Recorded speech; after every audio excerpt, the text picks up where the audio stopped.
Welcome to Heartbreak Chronicles. Standing next to a hospital bed, Eric gazed at the image of his wife, Olivia, holding their newborn baby. Her face glowed with a mixture of exhaustion and joy, and a wide smile bloomed at the corners of her mouth as she gazed down at the tiny figure wrapped in a soft pink blanket. Eric's mother, Martha, and Olivia's mother, Patricia, stood on either side of the hospital bed with pride and joy on their faces. But Eric didn't come any closer.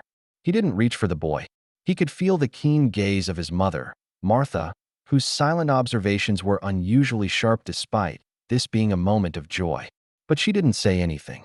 At least not right now. The door opened and a nurse walked in, holding a writing pad. "Mr. Campbell, I need you to fill out the birth certificate form." Eric turned to face her, his expression calm but firm. "We can wait for a DNA test to prove if I'm the father before we fill it out." Olivia's head snapped up so fast that the baby in her arms moved against her chest. Her eyes widened and her mouth opened slightly, as if she couldn't believe what she had just heard.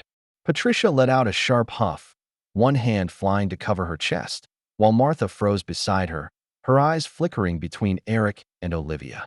Olivia's face is contorted with rage. "How dare you, Eric?" she hissed, her voice gradually rising. "Are you accusing me of cheating?"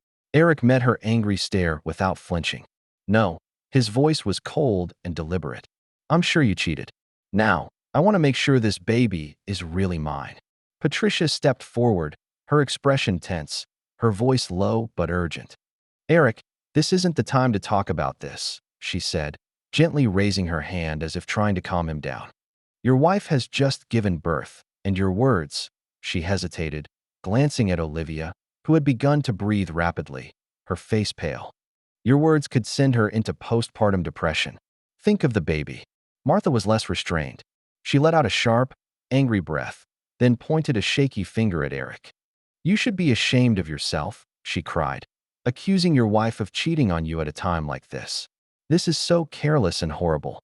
Eric, I didn't raise you to be such a cruel person." Eric stood there, silent, his eyes locked on Olivia. Her breathing was now becoming uneven and her arms were holding the baby tightly, as if she was trying to use it as a shield. Her wide, tearful eyes darted between him and the two women defending her. He let their words linger in the air for a moment, then slowly raised his hand to silence them. His voice was smooth, without any anger or hesitation. "Olivia," he said, never taking his eyes off her. "Should I call your lover Nathan Wilson?" Her entire body jerked as if she had been struck. "What?" she gasped as fear swept over her face. "No, I have nothing to do with him." Eric nods softly, then reaches into his pocket. "Then why?"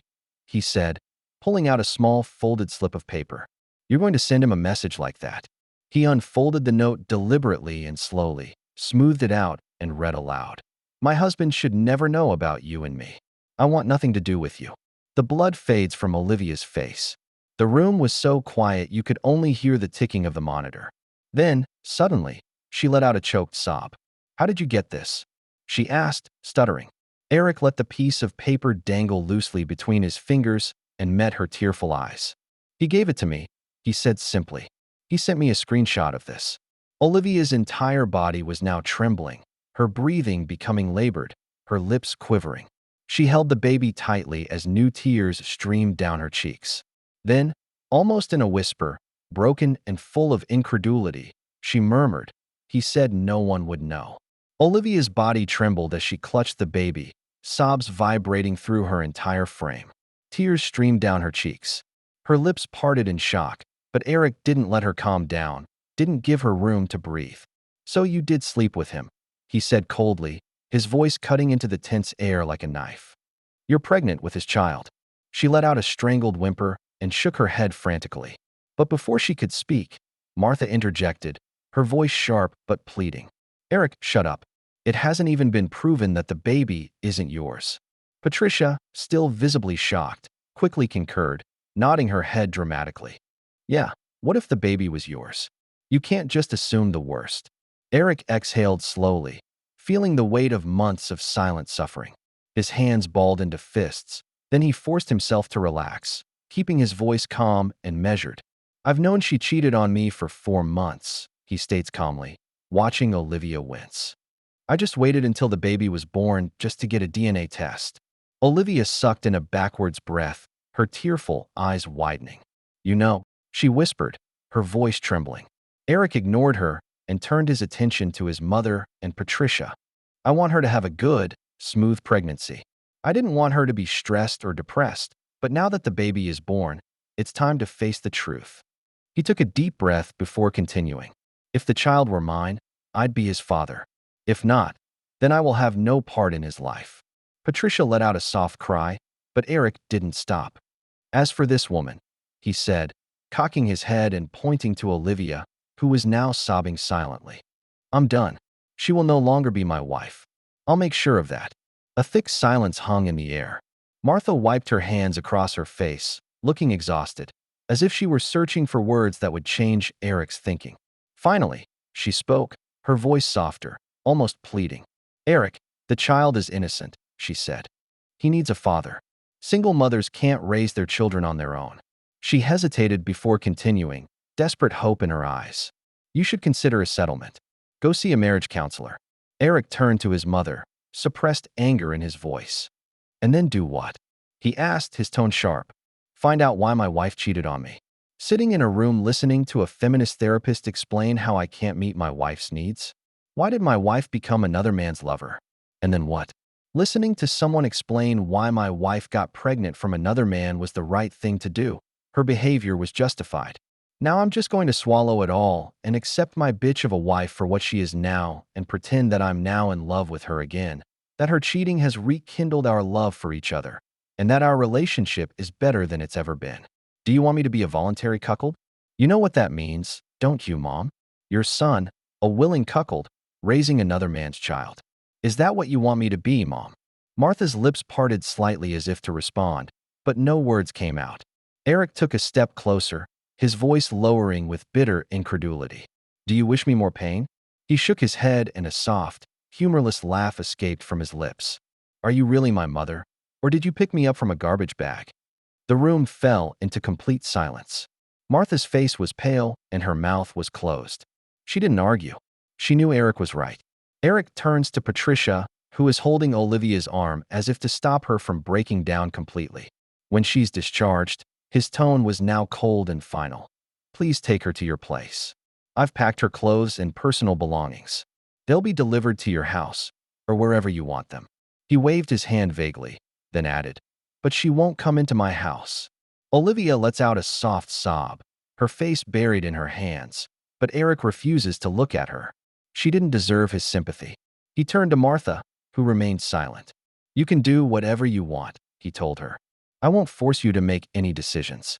I know you and Patricia have been friends since childhood, and I don't want my bitchy wife's behavior to ruin your friendship. His voice hardened. I don't force you to do anything, so don't force me to do anything. He let silence descend for a moment, then repeated, his tone slow and deliberate. Like I said before, if the child were mine, I would be his father. If not, then you should never try to force me into a relationship that will remind me of my wife cheating on me. With that, he turned and walked out of the room. As he reached the door, he caught a glimpse of the nurse who had been standing there, silently witnessing the chaos unfold. Her eyes met his, and for a brief moment he saw a look of sympathy. That night, as Eric sat in his now even more empty house, his cell phone rang. It's his mother. He sighed, already knowing what the call was about. He hesitated before answering. Son, I don't approve of what Olivia is doing, she began, her voice soft but firm. But at the moment, she needs me and Patricia. I'm at her house, and I'll help them both. Eric clenched his jaw and rubbed his temples. Of course she'll be there. He expected it, but that didn't make hearing the news any easier to take. Since she was born, I've always treated her like a daughter, his mother continued. I can't just turn that feeling off. She paused for a moment, as if weighing what she was going to say next, and then sighed. Now I don't know if this child is yours, but I will pray to God that he is. I'll pray that you find a way to save this marriage too. That's it. That's Eric's bottom line. He interrupted her as he clutched the phone. Mom, the marriage is over. His voice was firm, leaving no room for argument. Even if the baby is mine, I've had enough of her. Now don't insist on that point. Eric, I don't have. He didn't let her finish. If you continue to insist on this point, Then consider your son dead. Do I make myself clear? Silence. Then a soft, resigned sigh. I hear you, she murmured. Eric hung up without any nonsense. 2 days later, Eric made sure his actions spoke louder than any words. His attorney served Olivia with divorce papers. Her illusions about fixing everything were crushed in that moment. He has canceled all her credit cards. The joint account was emptied. He took his share and left hers. Investments are frozen pending divorce and distribution of assets. Later that afternoon, Eric's phone rang again. He glanced at the screen, and it was his mother. He exhaled deeply, already ready for another sermon. The moment he picked up the phone, she wasted no time.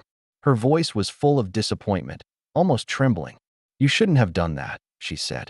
She's not fully recovered, and you're putting her through this. I'm ashamed of you, Eric. I never thought you could be so heartless. Eric closed his eyes and pressed his fingers to the bridge of his nose. His patience was nearing the breaking point.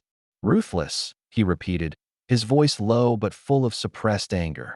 Where was her heart when she spread her legs for that man? Was she thinking with her heart then? Silence. He continued to push forward, his voice becoming sharper with each word. Has she thought about her marriage? Did she consider her husband when she decided to betray me? He let the questions hang in the air, giving her a moment to absorb them. You know the answer, Mom. So don't blame me for her behavior. I'm just doing it the way it's supposed to be done. She remained silent. Eric could hear her breathing on the other end of the line, but she didn't have any retort. Don't blame me, he continued, his voice now cold and final, before I start holding you accountable for your current behavior. After that, he hung up and threw his cell phone onto the passenger seat of the car. 3 days later, the DNA results arrived. Eric's hand trembled slightly as he opened the envelope, even though he already knew what he would find inside. Non-father. He exhaled slowly and stared at the piece of paper for a long time, feeling a strange mix of emotions. There is no release, only closure. Any lingering doubts, any small part of him that might have made him feel like he was being too harsh, disappeared in a flash. He neatly folded the paper, slid it back into the envelope, and picked up the key. Then he drove to Patricia's house. Eric arrived at Patricia's house in about 30 minutes. As he stepped out of the car, he took a deep breath to steady himself. This moment would change everything, not only for him, but for all involved. He knocked on the door, and a few seconds later it slammed open. Olivia stood there, her face full of relief, hope, and something other than confidence. You came to me, she said softly, her voice full of emotion. I know you love me enough to reconsider. She gave a small, almost triumphant smile. I was just telling Mom you'd come back to me. I know you can't live without me. She took a step forward and opened her arms as if expecting Eric to pull her into a hug. Eric held out a hand to stop her from moving forward. Don't act, he said, his tone unwavering. Where's your mother? I'm here to see her. Go get her. The light of hope in Olivia's eyes flickered for a moment, then went out completely. Her smile disappeared, and she took a hesitant step back. For the first time, she looked unsure of herself. Oh, she murmured. She hesitated, then stepped aside. Come in. Eric walked in, his footsteps echoing faintly in the quiet house. Moments later, Patricia emerges from the hallway, but she's not alone. Martha followed her, baby in her arms. Martha's eyes lit up when she saw Eric, her face filled with desperate hope. She walks over to Eric and gently shakes the baby. Look, she said with a smile. The child has your eyes. He looks just like you. She took another step forward. Come on, give him a hug. I can promise you, you'll forget everything. You will be a happy family again. Eric took a step back. Mom, come on, he said, his voice firm, his patience worn thin. Don't push me. She froze, looking at him in confusion and sadness. I told you not to try to force things, he continued, his voice now icy and harsh. Then, without another word, he reached into his pocket, pulled out the envelope, and handed it to Patricia. Please read it out loud, he said, making sure his voice was smooth, so everyone in the room can hear it. Patricia took the paper from Eric with trembling fingers. Her eyes swept over the words, and when she read them aloud, her lips parted slightly, her voice hollow. Sample A, 0% likelihood of paternity. You're not his father. She let out a sharp breath as if the truth had physically hit her, then sat down in a chair and pressed one hand to her forehead. The silence filled the room like a thick fog, suffocating and inescapable. Martha, still holding the baby, proceeds to pick up the paper. She stared at it for a long time, her lips moving noiselessly as if she were reading the words silently. Then, almost as if in slow motion, she too sat down in a chair. "Oh no," she whispered, her voice breaking. Eric let the silence hover for a few seconds, letting the weight of the truth settle over them. Then he spoke, his voice icy, no longer patient. "I'm just here to tell you two to stop pushing me for this kid. Now you have proof." His gaze swept over them. Martha still holding the baby, Patricia still holding her head in disbelief. "Like I said before, since this child is not mine, I will have no part in his life." He turned to Martha and gazed at her with a look that contained all the fatigue and bitterness. "I hope you're satisfied now," he said, his voice tinged with finality. "Even if you're not satisfied, I don't care anymore. This child is not your grandchild. Your so-called dear daughter has taken that away from you." He points to Olivia, who stands motionless, tears streaking across her face. "Never, ever try to force me to be the father of this child." He turned, his feet already moving toward the door. He was done here, but just as his hand reached for the doorknob, Martha's voice cut into the silence. "Eric, wait." He stopped, but didn't turn around. He heard her rise from her chair, her footsteps slow but firm. Then her voice, quieter now, filled the space between them. "Take me home." Eric turned around just in time to see her hand the baby back to Olivia, whose face was scrunched up in a frown as she clutched the child to her chest. Martha turned to Patricia, the weight of her decision evident in her posture. "I'm sorry," she said, her voice full of regret. "I kept hoping, albeit with little hope, that this child was my grandchild, but she crushed all my hopes." She paused, scanning between Patricia and Olivia. "You are my best friend and will always be my best friend. I understand that right now you need to be with your daughter, but I need to be with my son too." Patricia stands up and slowly walks towards Martha. There was no anger, no resentment on her face, only understanding. She opened her arms and Martha stepped into her embrace. "Semper Fi," Patricia whispered. Martha responded, "Semper Fi, sister." Martha walks ahead of Eric, her posture stiff, yet determined. She didn't look back as she entered the car and settled into the passenger seat without saying a word. Eric followed, closing the door behind himself and starting the engine. It was a quiet ride. He could feel her shifting slightly in her seat, glancing at him every few minutes. But she didn't say anything, and he didn't ask. When they arrived at her house, she got out of the car first and walked in, leaving the door open for him. Eric hesitated before following. The familiar smell of home surrounded him as he walked in. Coffee, old books, and the faintest trace of the lavender candle she always lit in the living room. Without saying a word, she walked toward the kitchen. He heard cupboards opening and closing, a spoon tapping gently on a glass. A few minutes later, she returned, placing a cup of coffee in front of him. She added chocolate, just the way he likes it. Eric gripped the warm cup in his hand and stared at the dark liquid inside, his throat tightening. She sat down next to him and let out a small sigh. Then, a moment later, she spoke. "I'm sorry, son." Her voice was soft and full of remorse. Eric glanced at her, but she didn't look at him. She stared down at her hand, her fingers gently tracing the lines on her palm. "I made a mistake," she continued. "I'm selfish. I never wanted to see you and Olivia separated, but I was wrong. Forgive me." Eric took a deep breath and set down his glass. He knew it wasn't easy for her to say. "I know you and Patricia have been friends since childhood," he said, his voice quiet but firm. "I know why you're rooting for Olivia, but this is too much for me, Mom. There's no one around me. No one has my back." Then, without warning, the weight of it all finally crushed him. His chest tightened and his vision blurred. His breaths turned into short, sharp gasps as the dam he'd built over the last few months shattered. Eric broke down. Tears spilled onto his hands and his shoulders shook. He tried to speak, but nothing came out. Then he felt her hand, warm and steady.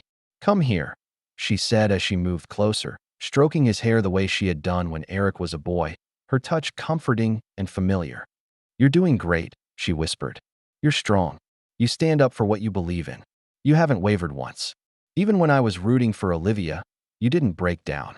Her grip on his hand tightened, and her voice was filled with something Eric hadn't heard in a long time. "I'm proud of you, son." Martha's words still lingered in Eric's mind. Her apology, her pride in him, the way she finally chose to be on his side. But something else caught his attention, something unexpected. "Semper Fi," he said, looking at her. "You said that when you hugged Patricia. What does that mean?" She smiled, a small, knowing smile, and shook her head gently, as if stroking away an old memory. "Oh, that's nothing," she said, with a nostalgic ease in her voice. "We're all Marines. We both served in the first Gulf War. We were part of the 40,000 women in that war. Then we came back and retired. And then I had you." Eric blinked, a little surprised. "You never talk about that," he said, searching her face. She laughed softly and shrugged. "We're in logistical support. Nothing exciting." But there was something in her tone, her eyes gazing into an unseen past that made Eric wonder if there was more to the story. Her gaze drifted to the framed photo of Eric's father on the shelf, and a soft look fell over her features. "Your father was a marvelous man," she murmured. A tear slid down her cheek. She quickly caught it and wiped it away, seemingly refusing to let it linger. Then, as if to pull herself out of it, she straightened, leveled her shoulders, and stood. "I'll make you something to eat," she said, her voice returning to its usual warmth. Eric nodded, thanking her for the offer. She busied herself in the kitchen, and for the first time in a long time, there was finally no tension between them. They sat together and ate in silence, letting the silence speak the words that didn't need to be spoken. After dinner, Eric stood up and stretched gently. "Thanks, Mom," he said. She reached out and held his hand tightly for a moment, then let go. "Anytime, son," said Eric, and went home. The divorce proceedings dragged on longer than Eric expected. Olivia decides to fight the divorce. Eric filed for divorce on the grounds of adultery. The judge, an older woman with sharp eyes and a tight frown, seemed to scrutinize Eric more than she scrutinized Olivia. It was obvious from the beginning that she didn't like Eric's position very much. "Mr. Campbell," she said, displeasure in her voice. "It looks like you're trying to avoid your responsibilities. Marriage is a commitment, and a child, regardless of the circumstances of conception, deserves stability." Eric kept his face impassive, but inside his blood boiled. Responsibility. Stabilization. Where was that attention when his wife was sneaking around behind his back? Fortunately, Eric's attorney, Ron Baker, was well prepared. He leaned forward, his voice calm but firm.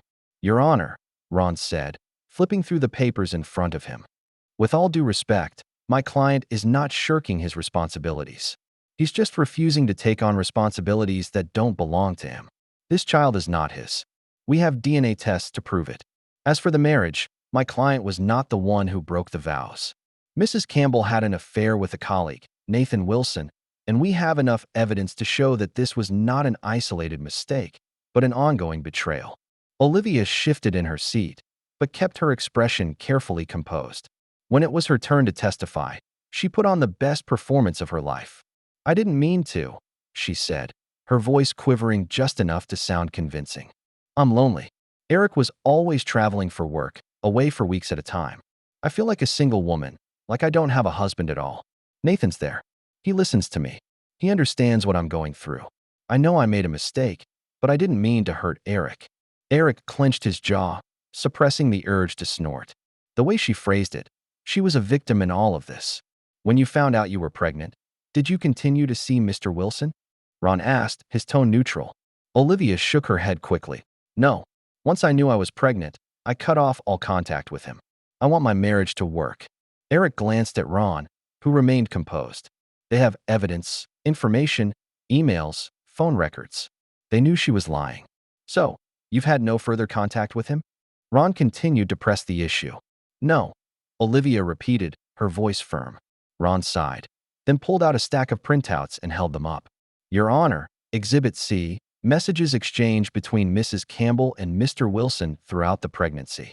As you can see, she not only stayed in touch with him, she confided in him about her feelings, her plans, even expressed doubts about whether to tell my client the truth." Olivia's face paled slightly. "It doesn't mean I'm sleeping with him again," she snapped. "Maybe not," Ron conceded, "but it does prove that you maintained an emotional relationship with him while you were married. You claim to have cut off contact. but the evidence suggests the opposite.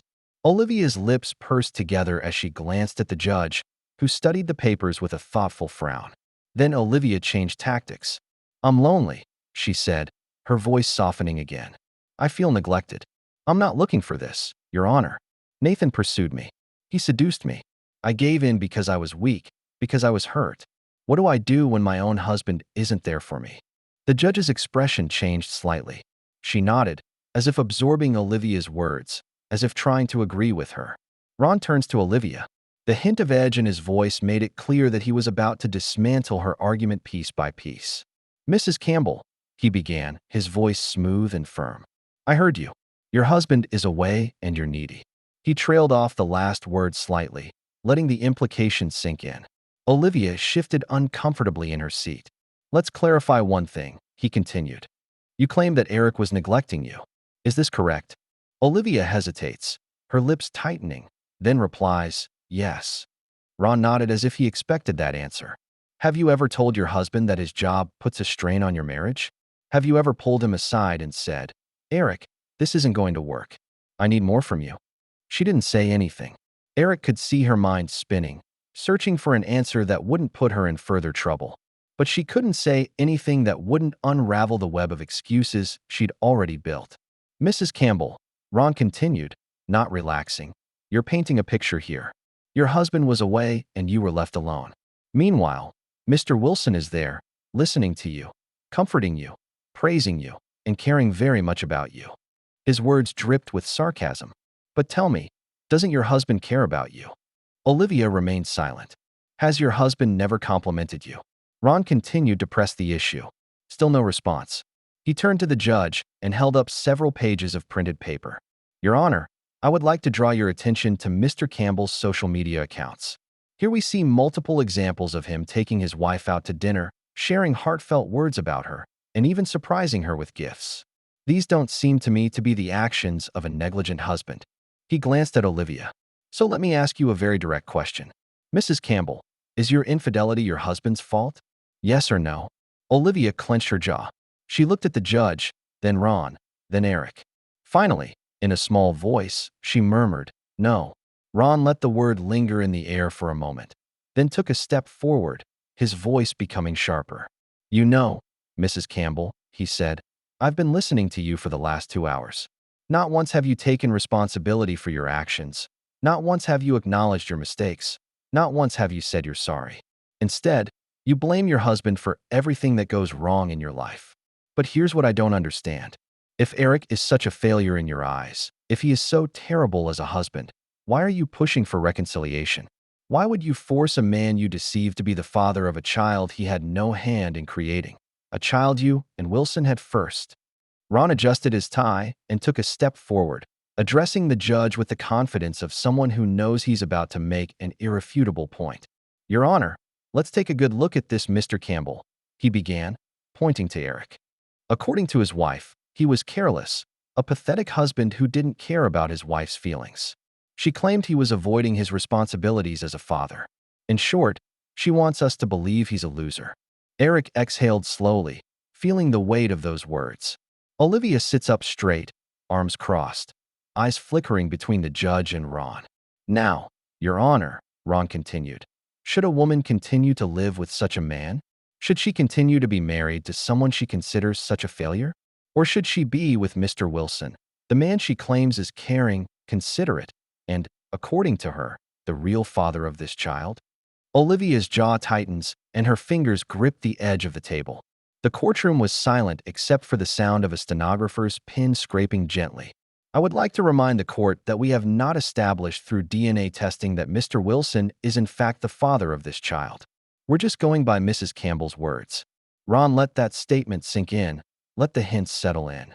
"Considering that Mrs. Campbell once told my client that this child was his, and that this proved to be a lie, I think we can all agree that her word in itself is not entirely reliable." Olivia cringed, and her head snapped to Ron. "No," she snapped, her voice shaking a little. "Nathan is the father of the child." Ron turned to her and raised one eyebrow. "Mrs. Campbell, you claimed the same thing about my client, and we both know how that turned out." He shrugged. Forgive me for saying that we'll need more than your assurance this time. Olivia looked down at her hand, her face pale. But let's not even discuss that right now, Ron continued smoothly. Let's go back to the original question. If my client is as bad as Mrs. Campbell claims, if he is truly careless, uncaring, and a bad influence, why is he involved in this child's life? Why is she pushing him to take on the role of father to a child he didn't have? The judge's expression changed, but Eric could see her mind spinning. Ron approached the bench, his voice smooth and calm. Your Honor, we have determined that Mrs. Campbell cheated on her husband, had a child with another man, and has portrayed my client as an unworthy husband and father throughout this case. If this is true, then why did she reconcile? Why would she hold a loser like him responsible for a child that isn't his? The courtroom was silent as all eyes fell on Olivia, waiting for her answer. Olivia's sudden outburst shocks the entire courtroom. She jerked up from her seat, desperation in her voice. He's the best husband ever, she screamed, tears streaking across her face. I love him and I want him in my life. My children could not have had a better father than that man. The room was silent for a moment. The woman who had betrayed him, lied to him, and dishonored him now proclaimed her undying love before all. Almost laughable. Almost. Ron, as always, was professional and did not hesitate. He leaned forward, his voice quiet but sharp. Then why? He demanded. Why? Mrs. Campbell, are you deceiving him? Why did you break his heart? Olivia's face contorts with pain and her entire body trembles. She tried to organize her words, but they came out choked and broken. Finally, through her sobs, she blurted out, I'm just so horny. I want sex, that's it. A whisper swept through the courtroom. Even the judge's expression flashed something: disgust, disappointment, maybe both. Olivia collapsed into her chair, face buried in her hands, shoulders shaking violently. The judge sighed and rubbed his temples before speaking. Mrs. Campbell, that's enough. Go down. Olivia didn't move at first, as if she hadn't heard. Then, slowly, she stood up and stumbled back to her seat, her body still shaking with soft sobs. Adjournment.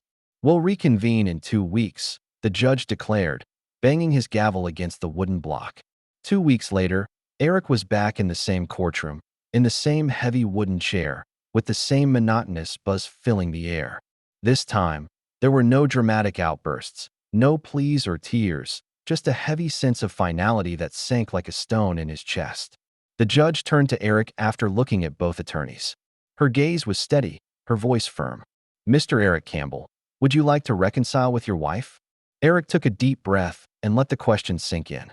He glanced at Olivia, who sat next to the lawyer, motionless, her eyes red but dry. He wished he could feel something: anger, regret, even pity, but there was nothing left. No, Your Honor. His voice was smooth, unshakable. The judge nodded once, then raised his gavel. Then this court orders the dissolution of the marriage. The community property shall be divided 50/50ths and distributed between the parties accordingly. The sharp pounding of the gavel echoed through the courtroom. And just like that, it was over for Eric. But he was wrong. It's over for him, not for Olivia. Moving out of the house was easier than Eric thought it would be. He had no attachment to that place anymore. It had become a wall that held memories he no longer wanted. He sold it without hesitation and moved into a smaller apartment close to his office. It's not much, but it's enough. A fresh start, or at least the closest thing. However, the road to revenge is far from over. Eric began to implement his well-thought-out plan after the divorce was finalized. First, he contacted the human resources department of the company where Nathan worked. He sent an email detailing Nathan's relationship with his married coworker, attaching evidence he had collected, screenshots of text messages, call logs, and emails. 3 days later, he received a reply. Nathan Wilson has been fired for violating the company's code of ethics. Eric allowed himself to enjoy this small victory, but he knew it was only the beginning. Next, he turned to social media. Eric takes great care to ensure that every message posted is strictly based on fact and contains no libel or slander. He created a public post describing his experience: a betrayed husband who was told he was the father of his child, only to find out through a DNA test that this was not the case. He anonymized the names, but was transparent enough for those who knew them to know who he was referring to. The post quickly went viral. Their mutual friends, co-workers and acquaintances began to pick sides. Olivia's social circle quickly shrank. Her once active social media accounts went quiet, and the comments section was filled with criticism and disappointment. Eric didn't stop there. He made sure that those who had thought he was not good enough knew the truth. He organized all the evidence he collected, including divorce documents, DNA test results, and court records, into a digital binder and selectively shared it with key people. Not out of revenge, he told himself, but for the truth. A few weeks later, after Eric had settled in, his mother called him. She sounded hesitant, almost choosing her words carefully. "Eric, I just want you to know that Olivia is not doing well. She has been diagnosed with depression and is being treated for it. Nathan is completely out of her life, and she has almost no friends who want to talk to her." Eric leaned back on the couch and rubbed his face with his hand. A part of him felt something, sympathy, maybe, but not enough to make him forget what she'd done. He wasn't hard-hearted, but he wasn't going to fall into guilt over her either. "Okay," he said simply. "Don't you feel satisfied?" she asked cautiously. Eric shook his head, even though she couldn't see. "It's not about contentment, Mom. It's about consequences. She made choices, and now she's facing the consequences of those choices." There was a pause before she spoke again. "Where's Nathan now?" Eric exhaled slowly, already knowing where she was headed. "He got a job in another state." Apparently having a relationship with a married coworker and concealing the paternity of a child on your resume is not welcome. There was a hint of satisfaction in his tone. His career took a serious hit. "I've heard he's now working at a junior level for a small company at half his old salary." "How did you do that?" "I did what I was supposed to do, tell the truth. I contacted his former employer and told them what happened. I contacted his potential new employer listed on the job board. I'm not lying or slandering him. I'm just providing the facts." Martha is quiet for a moment, then lets out a small sigh. "Well, I guess it's a lot healthier than other forms of revenge. More effective, too," Eric said, shrugging. A year has passed. Eric keeps himself busy and slowly rebuilds his confidence, routine, and sense of self. He dated occasionally, but there was no serious relationship. The idea of commitment, of trusting someone again, feels like an impossible task. Every time he starts to get close to someone, he backs off and retreats before things get complicated. He wasn't bitter or broken, but he wasn't ready either. Meanwhile, through a circle of friends and acquaintances, he hears that Olivia is getting worse. She couldn't get a steady job in town. Too many people had heard her story. Her credit score was damaged by numerous late payments. Her once active social life is almost non-existent. Nathan has completely disappeared, not paying any child support, and has cut off contact with his children. Eric felt a strange sense of satisfaction every time he heard something about her. Not because she suffered, but because every challenge she experienced was a direct result of her own behavior. She chose betrayal, she chose lies, she chose deception. Now she lives in the shadow of those choices. It was a quiet night. Eric had just finished dinner and was contemplating whether to pour himself a glass of wine when his cell phone rang. He glanced at the screen. "Patricia, this is unexpected." He hesitated for a second before answering. "Hello." "Eric." Her voice sounded tired and broken. "I don't know how to say this, but I thought you should know. Olivia tried to kill herself." Eric's stomach sank. He gripped the phone tightly, suddenly feeling cold. "What?" She swallowed a bottle of pills.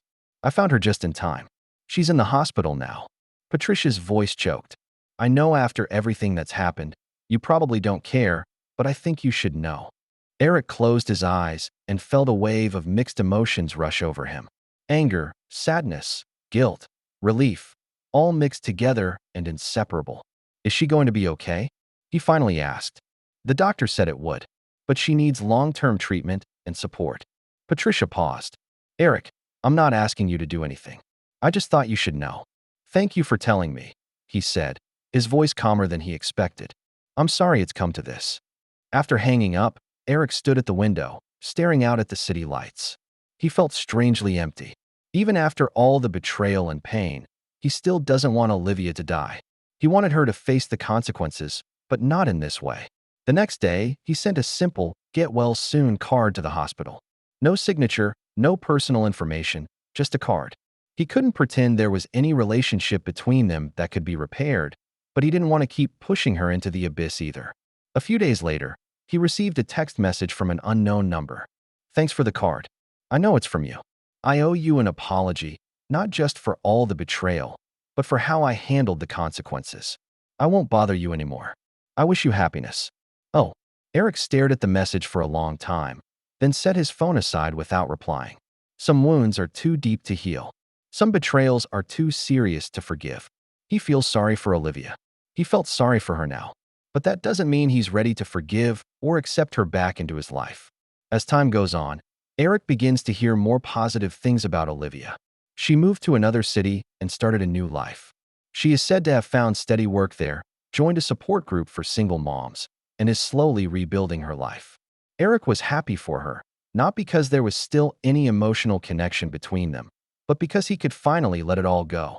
His revenge is complete, not through violent or illegal means, but by bringing the truth to the surface and making her face the consequences of her actions. And for Eric, life moves on.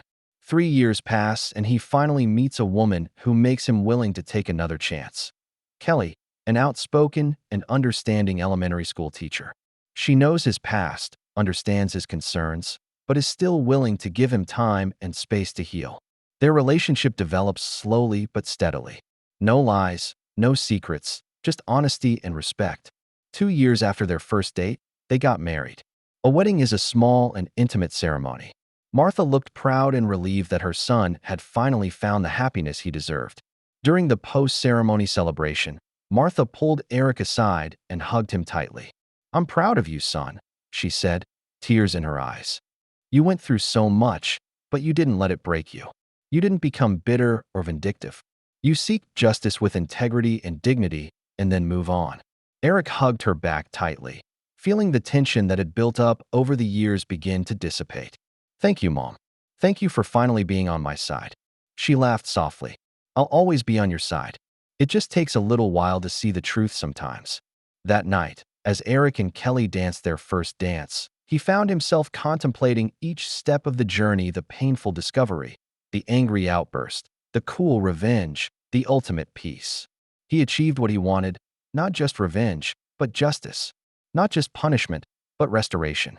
He looked at his beautiful bride, and for the first time felt the shadows that had surrounded him for years begin to fade. It wasn't the life he had hoped for when he was younger, but now, he wouldn't have asked for any other outcome. Sometimes the best revenge is achieved not through violence or cruelty, but by moving on and finding true happiness. For Eric, that understanding has finally arrived. His ex-wife lost everything: credibility, social circle, career prospects, and even nearly lost her life. Her lover also lost his career and reputation. They both paid for their choices. And Eric, once a victim, is now a victor. Not because he made others suffer, but because he refused to let the betrayal of others define his life. When he brought his new wife home and stepped into the home they shared, he knew this chapter could finally be closed. The pain and betrayal of a previous marriage had been liquidated. Justice has been served. Now it's time to start living a real life. Kelly leaned against the doorframe and looked at him, a soft smile on her face. "What's on your mind?" she asked. Eric walked towards her and pulled her into his arms. "Just thinking about how lucky I am to have a second chance at happiness." She kissed him tenderly, then whispered, "It wasn't luck, Eric. It's what you deserve." That's the end of today's story. For more captivating tales, hit subscribe and never miss an episode.